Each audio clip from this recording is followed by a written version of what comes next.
Hi, and welcome to Triangle Spotlight. I'm Suzanne Lynn, and I'm really excited about our guest today, Dr. Cassidy from Eustis Veterinary Hospital, one of my favorite people. Dr. Cassidy, Toby rescued us a few years ago, and he needed some knee surgery, some leg surgery, whatever, and you brought him back to new, and I really appreciate he's a good boy. We just are crazy about him, but I'm just wondering, how are you handling COVID-19 right now? What's going on? Okay, well, some of the things as a veterinarian, I can tell you how I'm handling it. Hmm. We're kind of only letting one person in at a time. The Oh, whole, sure. virus transmission, it has to do with people contacting each other and being in close proximity, potentially somebody coughing or sneezing particles in your way. So we're keeping everybody in the clinic out of the clinic in their cars, and we're escorting them into the clinic one at a time so they're not touching each other. The regular disinfectants that we use are good against the human coronavirus. We found out, we looked it up. Hmm. So we're just spraying all the door handles as soon as somebody leaves, we just spray everything down where they may have had contact and then bring the next person in. So it's slowing things down a little bit. People are getting a little annoyed because there's a little bit more of a wait, but we're trying to keep all the animals healthy. And, I have to take into account my employees as well because I have two diabetic employees, two immunosuppressed employees. I have four employees over 60. I have one employee whose dad just had a bone marrow transplant. So we're all in the same boat here together. The Hmm. good news about the pets, though, is the pets do not get it because there are different coronas for different species. And I kind of made the analogy, if it helps anybody, that Corona is a general term, like Toyota brand is a general term. Okay. And the specifics, there's a Toyota Corolla or there's a Toyota Tundra. They are not the same vehicle, Right. obviously. And the Right. same thing goes with these coronavirus. So the COVID-19 is a specific type of coronavirus. And they did some testing on dogs. They found particles of this coronavirus in a house where a lady had it. And what they found out, they quarantined the dog never got sick. They found out the lady just coughed up these particles on the dog. So the AVMA is recommending that if you do feel sick or you are start coughing or running a fever, which are the signs of this COVID-19, to kind of keep your pet away from you. Don't cough on them because then your pet will run to other people in the house and spread it in the house that way. So, wow, that's really interesting. So it's not, when we say they're not carriers internally, they don't get it themselves, but they are literally carriers. So, hey, we're going to send Rosie They're what are over. called fomites. They're fomites. So the Okay. same reason that the fomite means it's just a physical object that you can touch, and then you touch yourself in your eyes or your mouth, and then you can get the virus. So if you touch a door where a sick person touched, and then you get sick from touching that door, you touched a fomite. So the dogs and are acting as fomites. Cats groom themselves a lot more, so they're constantly Oh, licking themselves, so they're less of a fomite. Now they're finding this virus is surviving on metal and plastic for several days actually, but it does not survive on cardboard because it's very porous hmm. for more than 24 hours. It's not going to survive on the animal's fur for a very long time. So the other recommendation is keep your animal bathed and washed. And of course, Mm. wash your hands before you touch your animal. Wash your hands as soon as you touch an animal. These are some of the basic things that we do here already. I wash my hands before I go in the room. I wash my hands immediately when I come out of the room. So sending So it your wasn't pet, hard to implement. right, Yeah. right, absolutely. So sending your pet over to be a comfort to, an elderly person, aunt or grandmom or something, might not be a good idea. You don't want to be passing the pets around. That is correct. That Okay. is correct. And that's where I get a little bit concerned, okay? Hmm. Because when you're sick, and I know when I'm sick, I just like having my animals with me, and I get Right. that. But this if you live by yourself, that's not as much of an issue. Right. But if you live with multiple people, then yeah, in my household, if I was cuddling my dog, then my husband would get it, and then my daughter would get Mhm. it.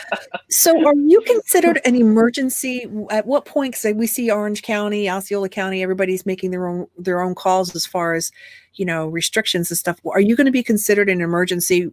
Will there ever be a situation where if we have a pet emergency, we should not contact you and there's another route we should take? We are, like Orange County is considering veterinary hospitals essential. Okay, So yes, we great. are still allowed to stay in business. So if an order comes where they are quarantining and not letting people go out for non-essential, then yes, we are still considered essential. You can still take your pet to the veterinarian in Orange County. Lake County, I just kind of reread their take on it as of today. And Lake County did have an announcement. There are 22 people that are infected, I believe. Mm, They're monitoring them, and they said, orders or not, they don't feel like that's going to keep people from um, not interacting with each other. So they just still recommend precautions of social distancing. And they mhm. actually recommended you walk around with a yardstick to remind yourself to stay away, No, I which totally I get it thought was, because then yeah. if a coworker gets within 5 feet, you can just hit him with a yardstick then. So Yeah. I see the point. I didn't understand at first. Now I get it. Yeah, but a lot of business have taken upon themselves to put little X's on the floor, tapes on the floor, and want you to stay in those boxes. What has happened to us? What has I happened? know it's crazy. It's It's definitely insane. crazy. Well, I'm trying to feel positive and assume that this is going to be something that leaves sooner than later. And what are you guys doing about Yeah. boarding? What's the situation with that? Boarding, definitely we're still doing boarding on Okay. animals. We feel certainly if an animal came from a sick person, we would practically biohazard ourselves Hmm. and wash them immediately on intake. But yeah, Mm-hmm. we are still doing boarding. Our facility is pretty small, so we Right. don't have a lot of in and out. We are still bathing animals. I know a lot of veterinary hospitals have decided to not do non-essential things, what they consider non-essential, like bathing or nail trims. We are still doing those because a lot of times we see problems in animals when they come in for the simple things like baths or nails, or just for their annual exam. We will find problems that people may have overlooked. What we are noticing, however, is that people, our clients in general, have been very good. I have a fever, I'm going to stay at home. Right. What can I do? And the good clients, I'm able to take a lot of their questions over phone or Mm. solve some of the issues over the phone without them having to come in, or simply just having them pick up some medicines if necessary. So, That's a really good point. I mean, e-medicine, telemedicine is such a big thing with humans. I mean, are we able to put our pets on the, hey, doctor, here, open her mouth, take a yeah, look. Are you for able to do some some simple things, that's possible, maybe like limping. But part of my pet exam, and I was trying to figure out because my husband's working from home. He's like, "How much can you work from home?" And I'm like, "Well, I can't listen to their heart from home. I can't feel their pulses from home. I can't, I can't smell a bad ear from home. I right? can't do a cytology." So because our animals do not speak, I do rely more on a physical exam than in Mm. human medicine. And so I'm very hands on when it comes to the animal. You've seen me examine, Mm. I'm looking Oh from yeah. nose to tail. So that is kind of lost in telemedicine. But for example, we had a client, she could not come in. Her dog was urinating some blood. Oh, we said, bring Oh. in the urine. So, that's simple. We can run the test in house on the urine and get her some medicine. And if she continues to have problems, then we'll make more of an effort to get her in. So the normal things that you see pets for, I mean, can we typically go a little bit longer than normal for, the annual heart check and, the different shots and So, everything? Where are we at with that? yeah, some people are waiting. If you are concerned, then yeah, if you need to postpone your annual vaccines and your animal is healthy and there's been no change in behavior, they're eating and drinking and urinating and defecating normally, and there's no coughing or sneezing, then certainly if you would rather stay at home and you're socially distancing yourself, you'll be socially distancing your pet. You have an indoor animal, that's fantastic. Mm. Stay at home, that's fine. Okay. If you're concerned, give us a call.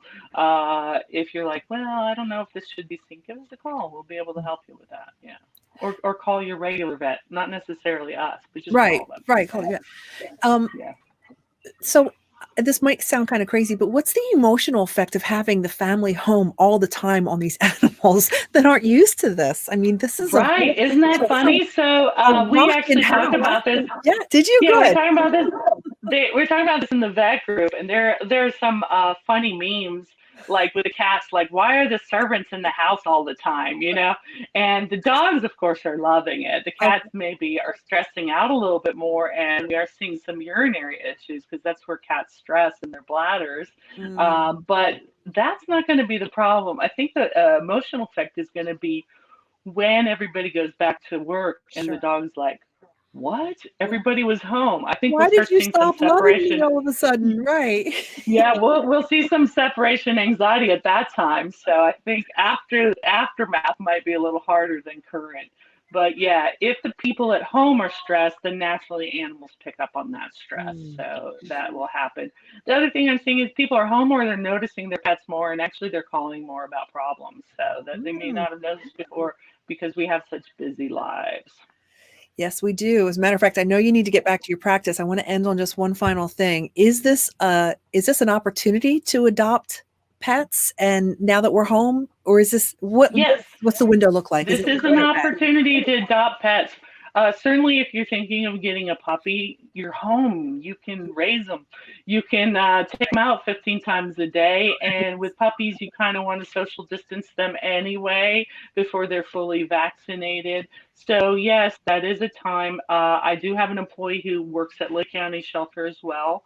They've changed their hours. Instead of being open 10 to 6, they're 11 to 5. Mhm. They have a website. You can look at the animals. They have a doorbell. It's kind of like we're doing escorting one at a time. So if you're looking to adopt a pet, that is an option. Yes. This And they're trying to send as many as they can into foster care.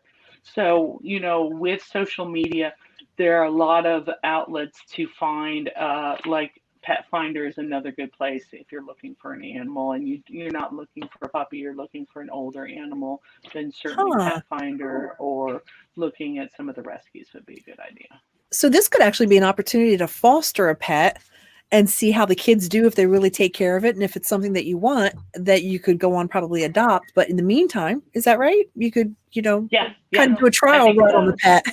No? Yes, exactly, exactly. So, Interesting. yeah, you can even foster, and you're like, you're home. Hey, let's get these guys out of the shelter. So, yeah, I had no idea. This was really great. And I know you're super busy. Thank you for your time.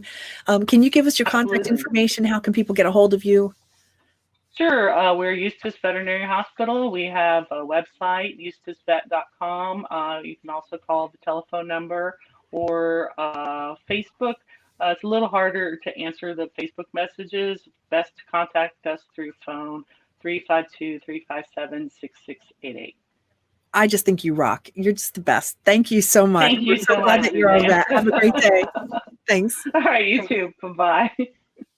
Thanks for watching the show. We hope that you enjoyed it. Having digital marketing for your product or organization is so crucial these days. People are ditching traditional advertising like print and broadcast commercials and turning to relationship marketing platforms like YouTube and podcasts that people can consume on demand on their time. Let's talk about how we can build your digital library with segments just like this.